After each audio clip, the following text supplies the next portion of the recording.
Alors nous proposons une formation en réflexologie, une première année en technique réflexe plantaire, palmaire, auriculaire et faciale, suivie d'une formation en énergétique chinoise appliquée à la réflexologie.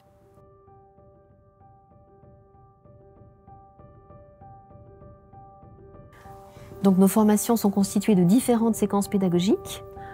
Nous voyons la définition de la santé, de la maladie, nous voyons les champs d'application de la réflexologie, les indications, les contre-indications, le toucher réflexe qui doit être pertinent pour être efficient, pour que le travail que nous faisons au niveau des zones réflexes puisse atteindre les structures, les organes, les muscles, les articulations concernées, pour avoir un effet dans l'ensemble du corps. Et durant cette année d'apprentissage de ces techniques réflexes, nous mettons l'accent sur les liens physiologiques, musculo-articulaires, digestifs, respiratoires, circulatoires, etc. Donc il y a tout l'apprentissage de la biologie humaine qu'il est important de maîtriser pour surtout connaître les zones métaboliques qui sont impliquées dans les déséquilibres que le praticien peut être amené à rencontrer. Après ce temps d'apprentissage sur le plan technique, en technique réflexe, nous accordons une grande importance à la démarche clinique. La démarche clinique, ça consiste à individualiser le soin, c'est-à-dire on ne peut pas avoir une démarche protocolaire. Chaque être est unique, donc il est nécessaire de personnaliser le soin. Et il est important aussi de prendre la personne dans sa globalité, parce que ce que nous vivons, ce que nous éprouvons, ce que nous pensons, nos désirs, nos volontés, nos croyances, jouent un rôle aussi sur notre santé et sur notre bien-être général. Nous sommes des êtres complexes et prendre tous ces différents aspects qui nous composent dans le soin exige des compétences, exige un savoir-être, un savoir-faire, exige une démarche rigoureuse et la tradition chinoise offre un référentiel absolument extraordinaire pour s'y retrouver dans toute cette complexité et aligner les différentes parties de la personne vers un meilleur équilibre. Le réflexologue professionnel, c'est quelqu'un qui va véritablement accompagner une personne de son mal-être vers un mieux-être. Et ce processus-là, c'est pas simplement enlever la douleur ou s'il y a quelques larmes ou des émotions inconfortables qui arrivent, les apaiser. C'est pas aussi simple que ça.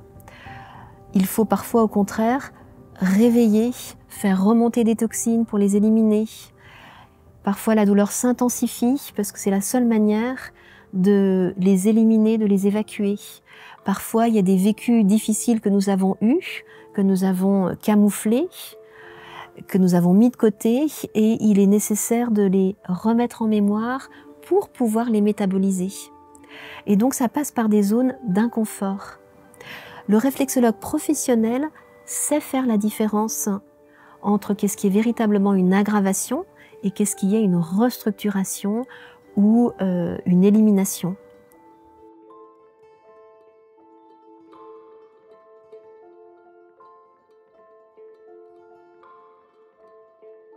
Donc pour apprendre le métier de réflexologue, il faut prévoir beaucoup de temps. Il y a des temps de pratique, s'exercer aux techniques réflexes. Il y a aussi des temps d'études, d'apprentissage en biologie humaine, en yin-yang, en 5 éléments. Il y a aussi une implication personnelle, parce que pour accompagner des personnes qui sont en mal-être, qui sont en souffrance, c'est indispensable d'avoir apprivoisé les propres parties de soi-même avec lesquelles on était peut-être un peu en inconfort ou que nous avions mis sous le tapis. Donc il y a une implication personnelle qui est nécessaire aussi, c'est aussi un cheminement personnel intérieur.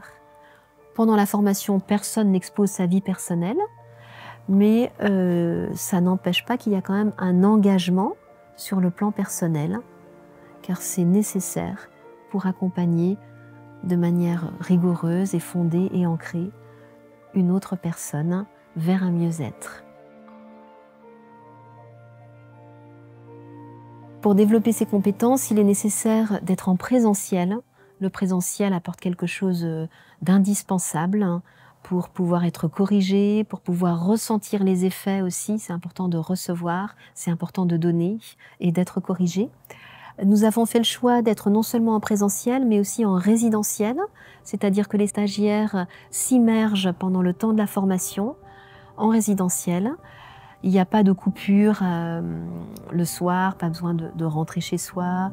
Et donc ça crée un espace pour vraiment pouvoir s'approprier les connaissances, les compétences, une disponibilité intérieure pour s'approprier et apprendre, assimiler toutes ces différentes notions qui sont concrètes, parce que la technique est concrète, mais qui sont aussi très subtiles.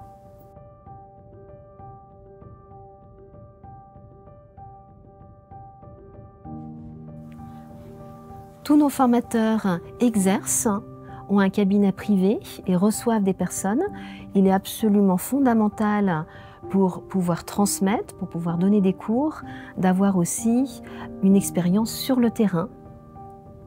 Car la demande du public évolue, la société évolue, et pour que le formateur puisse donner un cours pertinent aux stagiaires, adapté à la réalité de la société d'aujourd'hui, il est vraiment important qu'il ait une activité en tant que praticien.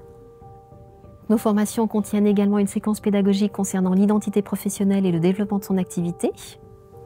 Et nos cours sont également accessibles en replay, afin que les stagiaires puissent revisionner les cours, aussi bien théoriques que pratiques.